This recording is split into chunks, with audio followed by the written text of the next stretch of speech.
Hello மக்களே, எல்லாருக்கும் வணக்கம். ஸோ முதல்ல இந்த வீடியோ பார்க்குற எல்லாருக்கும் I wish and pray that you all stay healthy. எல்லாரும் நல்லபடியாக இருங்க, ஆரோக்கியமாக சந்தோஷமாக இருக்கணும்னு நான் வேண்டிக்கிறேன். ஸோ மெயினாக இந்த வீடியோ எதுக்குன்னா, இன்றைக்கி நான் எங்கள் மம்மி கூட ஹாஸ்பிட்டல் போகிறதுக்கான சூழ்நிலை கிடச்சிது. அங்கே வந்துட்டு டயாலிசிஸ் டிபார்ட்மெண்ட். ஸோ அது யூஷுவல் ரொட்டீன் தான். பட் அங்கே நடந்த ஒரு இன்சிடென்ட் தான் எனக்கு இந்த வீடியோ வந்து ரெக்கார்ட் பண்ணுறதுக்கான ஒரு உந்துதலாக இருந்துச்சுன்னு சொல்லலாம் வச்சுக்கோங்களேன். ஸோ நான் மம்மிக்கு டீ வாங்கி கொடுக்கணும். மம்மிக்கு ரொம்ப தலை வலிக்குது, டீ கேட்டாங்க. சரி, ஓகே, டீ வாங்கி கொடுக்குறப்போ அங்கே இருக்கிற இன்னொரு அங்கிளுக்கும் டீ கொடு அப்படின்ற மாதிரி சொன்னாங்க. நான் டீ கொடுத்தேன். ஃபர்ஸ்ட் வாட்டி கொடுக்குறப்போ இட்ஸ் லைக் வெரி ஹம்பிளாக தேங்க்யூமா அப்படின்னு சொன்னாங்க. அப்புறம் செகண்ட் வாட்டி கொடுக்குறப்போ உனக்கு எக்ஸஸாக இருந்தால் நீ கொடு, இல்லைன்னா ஒன்றும் வேணாமா, you have to force yourself and give அப்படின்ற மாதிரி சொன்னாங்க. இல்லை அங்கிள் இருக்குது அப்படின்னு சொல்லி நான் கொடுத்துட்டேன். And with so much of love and gratitude அவ்வளோ ஒரு சிரிச்ச முகத்தோடு வாஸ் லைக் ரொம்ப நன்றிம்மா, தேங்க்யூ ஸோ மச் அப்படின்னு சொன்னாங்க. அவர் தனியாக வேறு வந்திருந்தாங்க. என்னவோ தெரியல, டீ கொடுத்துட்டு வெளியில் வந்துட்டேன். எனக்கு கண்ணெல்லாம் கலங்கிருச்சு. எனக்கு ஏனே தெரியல, அந்த இமோஷன்ஸை வந்து நல்லா சொல்லவே முடியல. It is not about my mom alone. இந்த மாதிரியான இடங்களுக்கு போய் பார்க்கும்போது தான் கைண்ட்னஸ் காஸ் நத்திங். நீ ஒரு சின்ன உதவி பண்ணும்போது அது மற்றவங்களுக்கு எவ்வளோ பெருசாக இருக்கும். மேபி அவருக்கு தலைவலிச்சிருக்கலாம், அவரால் வெளியில் சொல்ல முடியாமல் இருந்திருக்கலாம், அவர் இன்னொருத்தர்கிட்ட ஹெல்ப் கேட்க முடியாமல் இருந்திருக்கலாம். அப்படி இருக்கப்போ ரொம்ப குட்டி ஹெல்ப் தான், ஆனால் அது அவருக்கு எவ்வளோ பெரிய இம்பேக்ட் கொடுத்துருக்கு.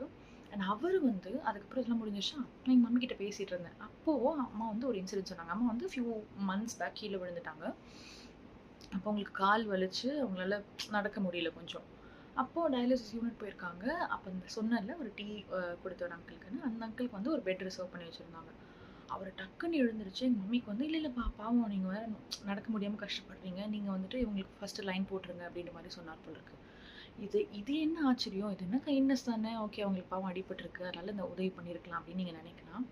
பட் என்ன ஸ்பெஷல்னா, இந்த அங்கிள் ஒருத்தவங்க ஹெல்ப் பண்ணாங்க தெரியுமா, அவங்களுக்கு வந்து சுகர் அதிகமாகி ஒரு காலை எடுத்துட்டாங்களாம். ஸோ வந்துட்டு அவங்க ஆர்டிஃபிஷியல் லெக் தான் வந்து பொருத்தியிருக்காங்க. நான் இன்றைக்கி பார்க்கும்போதே ஸ்டிக்கோட தான் வந்தாங்க. பட் எனக்கு அது தெரியவே தெரியாது. இது சொன்ன உடனே எனக்கு ஒரு மாதிரி ரொம்ப பாரமாயிடுச்சு. ரொம்ப சின்ன உதவி தான் நம்ம ஒருத்தருக்கு பண்ணுறதுக்கு, ஆனால் அது எவ்வளோ பெரிய இம்பேக்ட் ஒருத்தரோட லைஃப்பில் ஏற்படுத்தும் தெரியுமா. அண்ட் நம்ம வந்துட்டு இவ்வளோ ஈகோ, கிரட்ஜு, கோவம் அது இதுன்னு கேரி பண்ணி சுற்றிட்டு இருக்கோம். பட் இந்த மாதிரியான ஹாஸ்பிட்டல் விசிட்ஸ் அப்போ தான் you have to be the humble and kindest soul அப்படின்றத நான் வந்து நம்மளோட வாழ்க்கையை வந்து நம்மளுக்கு உணர்த்துது அப்படின்னு நான் சீரியஸாக பிலீவ் பண்ணுறேன்.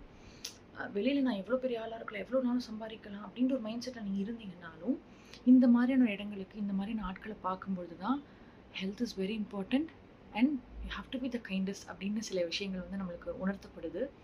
So please take care of your health and please be the kindest. Kindness cost nothing. உங்களுடைய இறக்கம் இன்னொருத்தருடைய வாழ்க்கையில் ஒரு மிராக்கிளோ அல்லது மேஜிக்கையோ பண்ணும். Please be the kindest and have a good day எல்லாருக்கும்.